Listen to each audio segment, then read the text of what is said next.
Bonjour à tous. Aujourd'hui, nous allons parler du 4e chapitre de l'exhortation apostolique du pape François, La joie de l'amour. Ce chapitre s'intitule « L'amour dans le mariage ». Il se décline en 2 points. Tout d'abord, les fondements de l'idéal de l'amour et dans un deuxième point, nous verrons le mariage chrétien. Dans ce premier point, le pape François nous parle d'abord de la dimension affective de l'amour. En effet, la présence de l'autre déclenche en nous des passions que nous avons à éduquer, à réguler.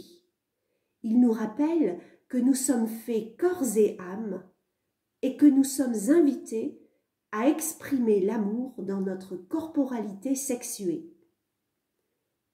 Et il nous dit: la sexualité est un don merveilleux de Dieu. Mais cette sexualité doit être librement choisie. Attention à la domination, à la violence, à faire de l'amour une convoitise, une obscure recherche de soi-même, comme le disait déjà saint Thomas d'Aquin.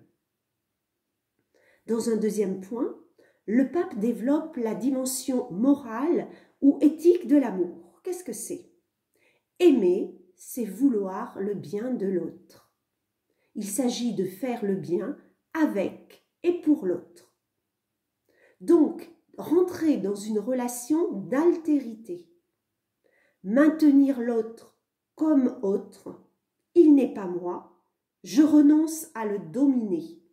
Il a le droit d'exister tel qu'il est et non pas tel que je voudrais qu'il soit. Et là, le pape s'appuie sur la première lettre de saint Paul apôtre aux Corinthiens au chapitre 13, versets 4 à 7, et développe l'hymne à l'amour. Dans cet hymne, Dieu nous apprend d'abord la patience, car lui-même est patient avec nous, nous qui ne cessons de nous détourner de lui. C'est une invitation à nous laisser façonner par cet amour qui nous rend capables de faire le bien avec l'aide de la grâce. Il emploie souvent le verbe cultiver. Cultiver l'amour, nous dit-il, devient possible. Le cultiver quotidiennement, ce qui va permettre de développer la patience et de lutter par exemple contre la colère, de préserver la paix dans le couple. Il nous dit aussi qu'aimer, c'est faire le bien en servant l'autre, comme Jésus l'a fait. L'amour n'est pas envieux du bien de l'autre, car l'envie amène la tristesse. Or, le vrai amour est joie. Le pape insiste aussi sur le pardon souhaitable, qui devient possible si l'on sait que l'on est pardonné par Dieu, si on a fait l'expérience de ce pardon, et si on arrive aussi à se pardonner soi-même. Enfin, l'amour excuse tout. Je respecte l'autre même s'il me dérange. L'amour croit tout. Je reste dans la confiance. Dieu ne m'abandonne pas et il me rend capable de répondre à cet amour. L'amour espère tout. Je peux contempler l'autre au-delà de ce que je peux voir en lui. L'amour supporte tout. C'est en cultivant cet amour que l'on va pouvoir lutter contre le mal. Dans le deuxième point, le mariage chrétien, le pape François nous rappelle que l'amour humain est appelé à refléter l'amour de Dieu, Père, Fils et Esprit, car il est communion de personnes. Nous avons vu que le véritable amour est joie. Cette joie de l'amour vient ouvrir notre cœur à un amour plus grand que celui du couple. Cet amour plus grand s'appelle la charité.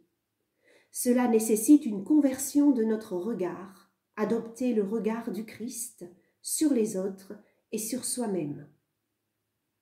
Quand l'amour est habité par cette joie, il est le reflet de l'amour divin. Et cette joie se cultive quotidiennement. Cet amour est appelé à croître, à se transformer tout au long de la vie. car il nous fait faire des petits pas qui vont convertir notre regard, notre manière d'être. François parle d'un chemin de croissance, d'un processus dynamique, où les époux n'ont pas à se reposer, mais ils ont à grandir. Mais attention, le mariage n'est que le signe, le reflet de l'amour de Dieu. Les époux ne peuvent reproduire de manière parfaite l'union du Christ avec son Église. Mais le mariage chrétien est un signe précieux, car dans le sacrement, Dieu se reflète dans les époux. Il imprime en eux ses traits et le caractère indélébile de son amour. Alors nous avons à cultiver cet amour. Pour cela, nous avons besoin de la grâce, de la prière. Et le pape François termine en nous disant « Criez chaque jour pour demander la grâce de l'Esprit ». Alors à tous, bon chemin dans l'amour de vous-même, l'amour des autres, l'amour de Dieu. À bientôt.